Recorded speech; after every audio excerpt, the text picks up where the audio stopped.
So, if you want a PC, especially high performance or gaming PCs, you generally have two options. Buy the parts and build it yourself, which is generally cheaper but more time consuming and requires you to be actually experienced with computers first. So if you don't want to spend the time or have little experience with computers and you are willing to spend a bit more on it, then you can buy a pre-built.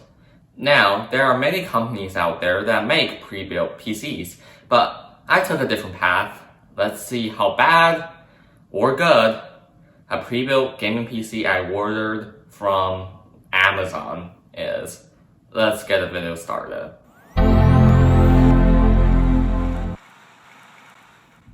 Okay, so first of all, let's see what we get in the box. Apparently, we just have this folder right here that has some instructions and quality check papers, a cheap keyboard and mouse with some cheap LED lights built in. Not what you would expect for almost $2,000. And this keyboard feels terrible. Actually feels like a membrane keyboard. Let's just pull off the keycap and yes, I'm right. It's actually a membrane keyboard disguised as a mechanical one. But I mean, who are they fooling? This doesn't feel like a mechanical keyboard like at all. But I mean, if you're buying a gaming PC from Amazon, of all places, then you probably don't really know the difference between a real or fake mechanical keyboard. You just know if it lights up, it's cool. And here's a PC from Amazon. So let's go over the exterior build first. So we do have a pretty nice case from a Thermaltake. I mean, it does look pretty nice from the outside. It also has a glass side. It's not the fanciest thing in the world, but it definitely looks good.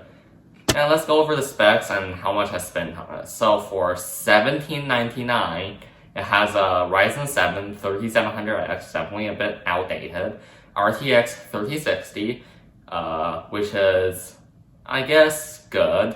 I mean, the newer graphics cards are still pretty hard to get, but the 3060 isn't that particularly hard to get.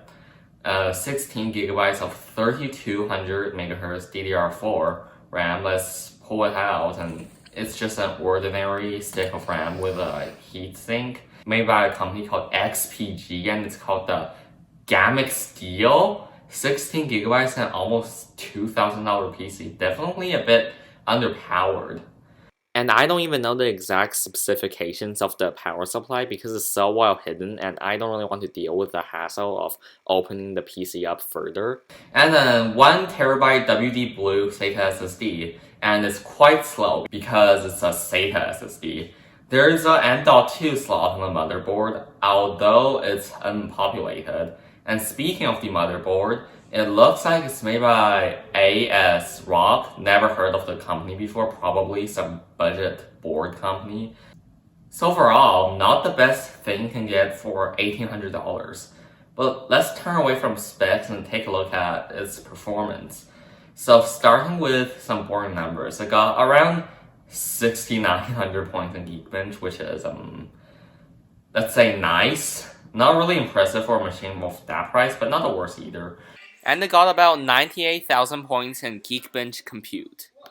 And the performance of the 3060 is pretty good, but I mean, you'll get the same performance if you buy the graphics card yourself.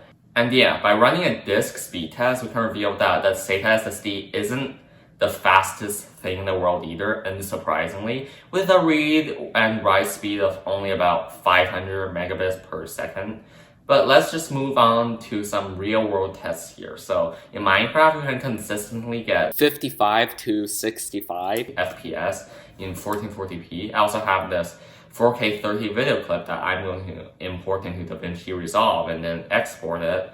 And as you can see, it did that in about 8 minutes and 41 seconds. But you can get these numbers if you build a PC yourself with the same specs, or buy another pre-built one with the same specs. And if we do build one with the same specs ourselves, we'll end up with a grand total of a bit less than $1,000 with tax if we just build it ourselves, according to PC Parts Picker.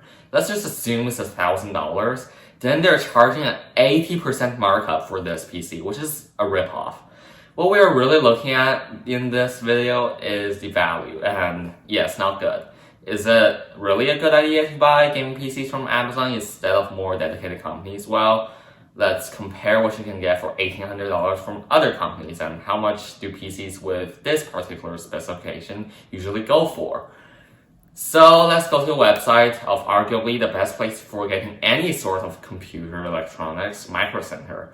I really wish they would open up new locations because the closest one to me is like 75 miles away.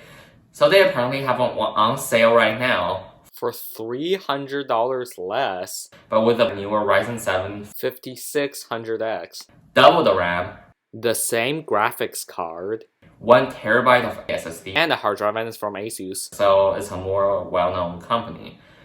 And if we go to Newegg, we can also find this PC that has nearly the exact same specs, but with a comparable Intel processor for a whole $100 less.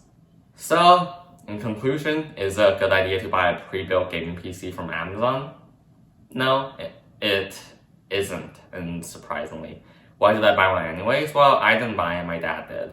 So, thank you guys so much for watching. Make sure to comment, like, and subscribe.